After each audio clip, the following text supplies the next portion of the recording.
Is this thing? Okay.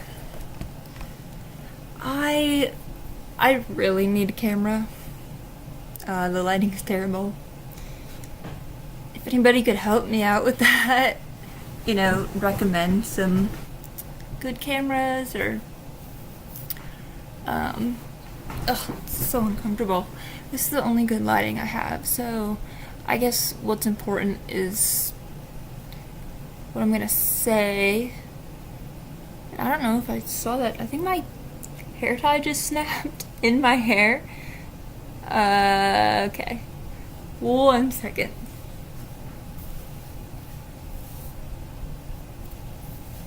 It didn't snap, it just fell out because, as you can see, my hair is quite short these days.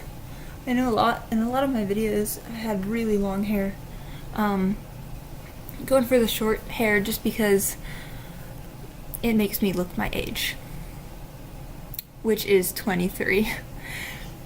If some of you didn't know, a lot of people like to say I'm 19, or they ask me why I'm not in school during the day, and I said because I already graduated and I have a degree.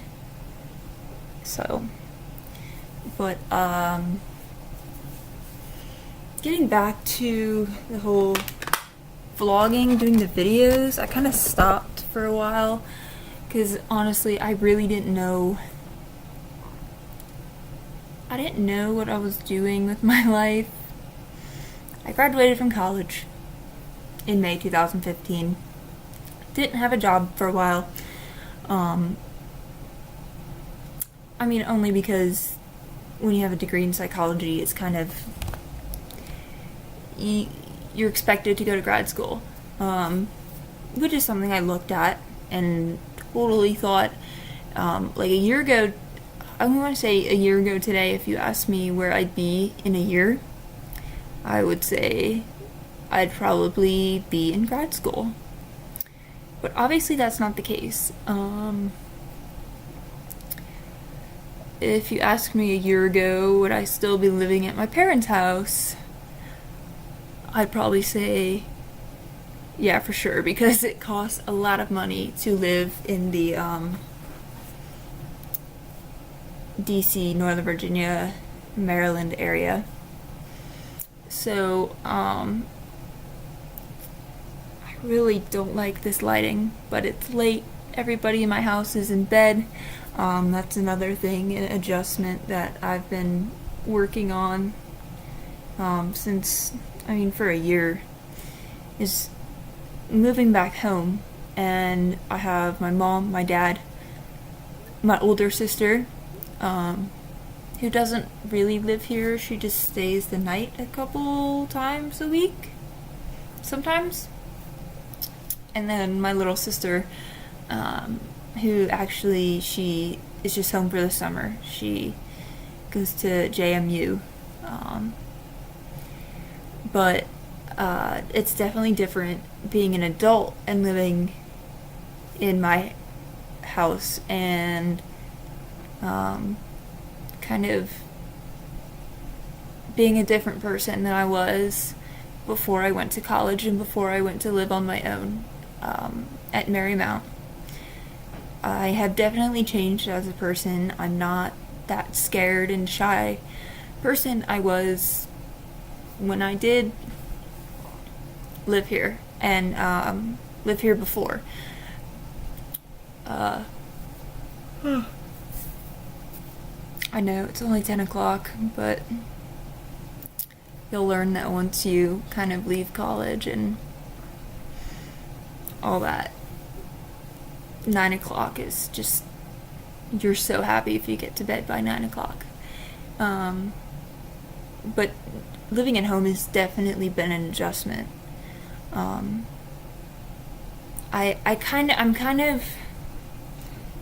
want to say I'm not as afraid of life anymore, just because I don't have anxiety, I don't have panic. I think that was a big contributor to why I was such a quiet person before college, why, I mean, I just myself in general, I don't like conflict, and there is a lot of conflict between my sisters and I, unfortunately.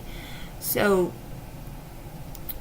I definitely have come out of my shell, and it's been hard for my family adjusting to that. It's been hard for me adjusting to that. It's created a lot of anxiety that I can control. It's just unwanted anxiety.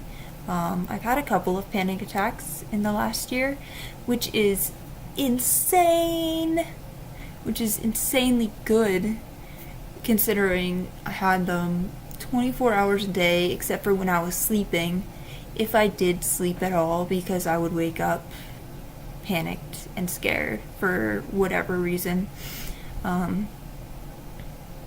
And so basically, I just have had such a good year. I've been able to do a lot of things and follow a lot of my dreams, and like I have this new job as a golf instructor. And if you were to ask me, well, what's your dream job? I'd say, well, I want to wake up every day, dress in my golf clothes, and just go to the golf course and spread my love for golf. And I definitely found that in teaching. So, definitely at 23, having my dream job, and, you know, it's about to get really crazy.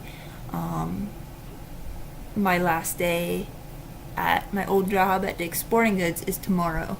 So things are about to get crazy, and there's a chance I will be able to move out of my parents' house, which is kind of scary because I know, like,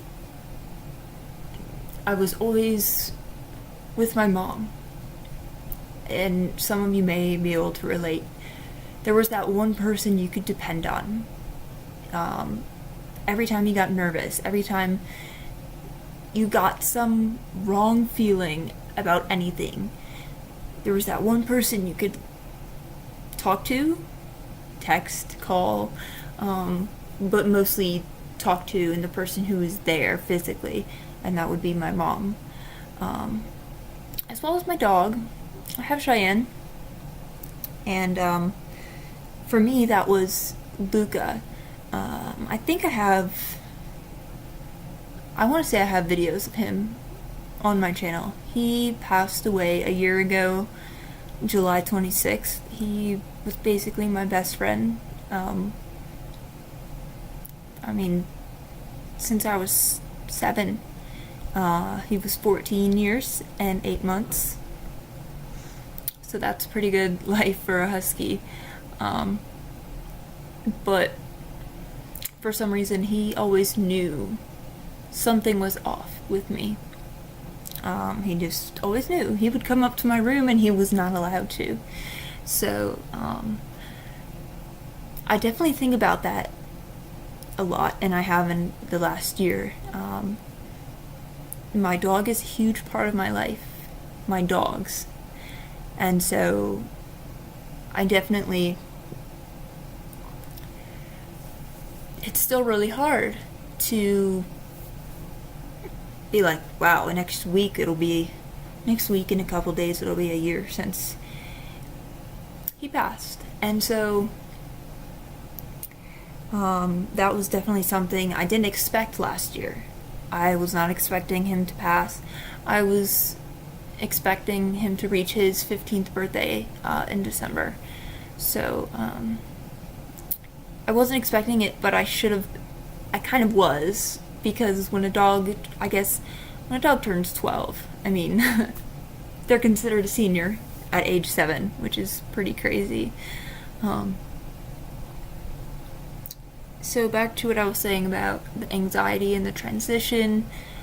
Change has never been something I've liked, but now it is. It's something that I embrace. And how I got there, well, it's a really long story, and it would take hours to talk about, but I kind of just want to do this introduction video. I know I've already done some medication talk and a short introduction video, but I kind of wanted to go more in depth about the last year in transitioning and being able to only have a couple of panic attacks episodes.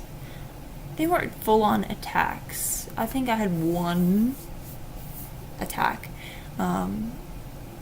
But I just feel like since I was able to get through it,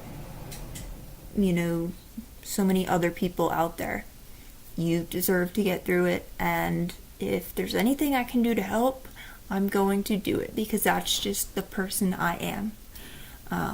That's the person I was raised to be. And it was such a terrible experience for me. I don't want anybody else to have to go through the type of anxiety and panic that I had, that I know so many people have.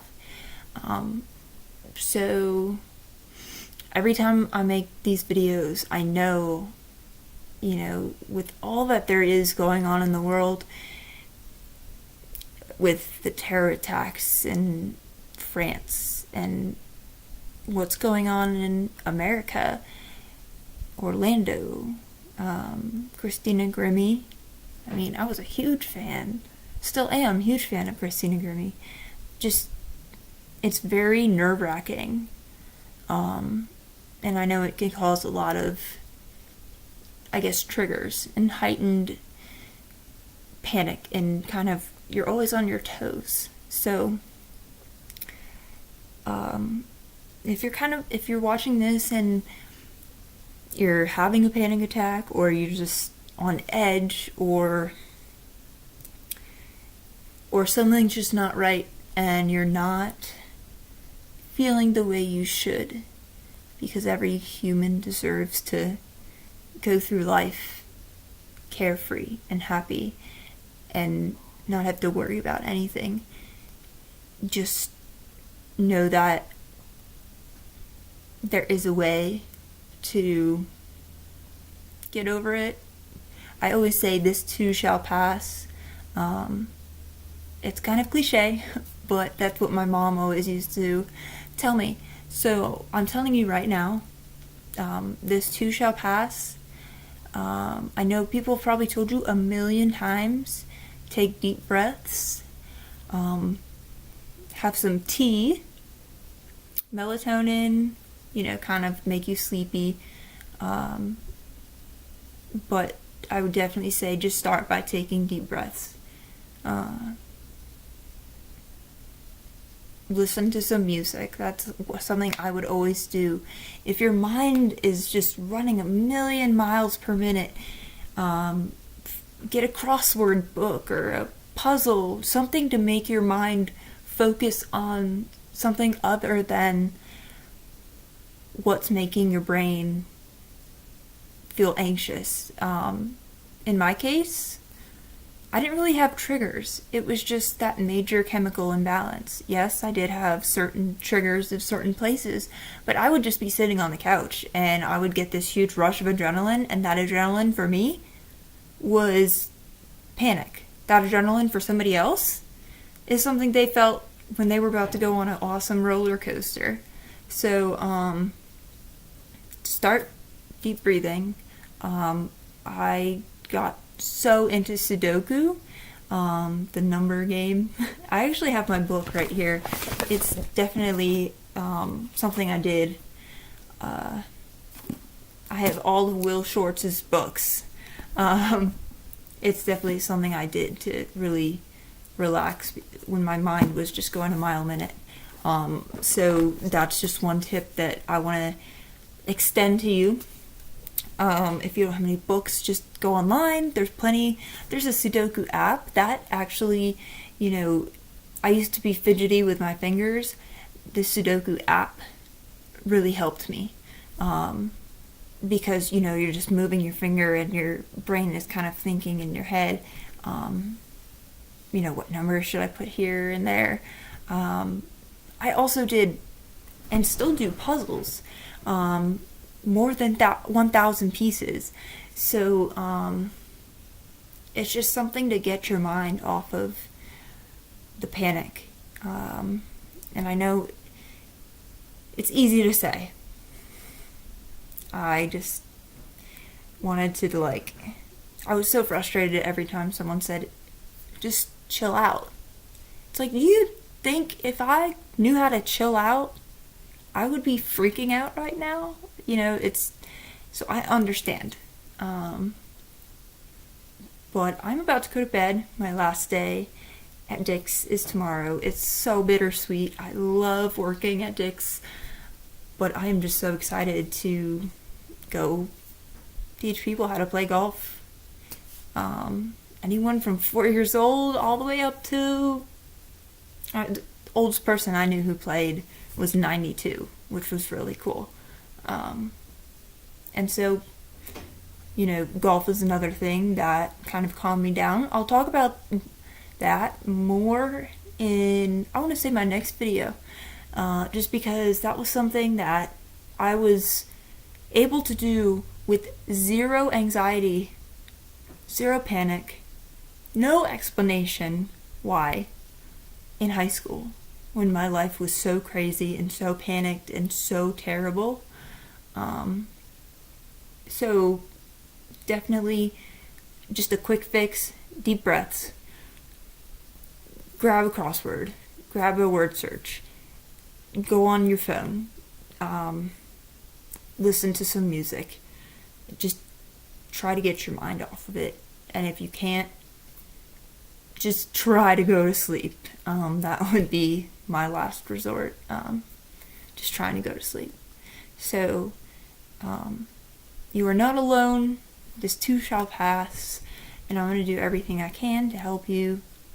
So, I know this is a little long, but it's the official introduction of, you know, me connecting to my YouTube viewers who are or did experience anxiety, panic, all that type of stuff. Depression, I'll get into that.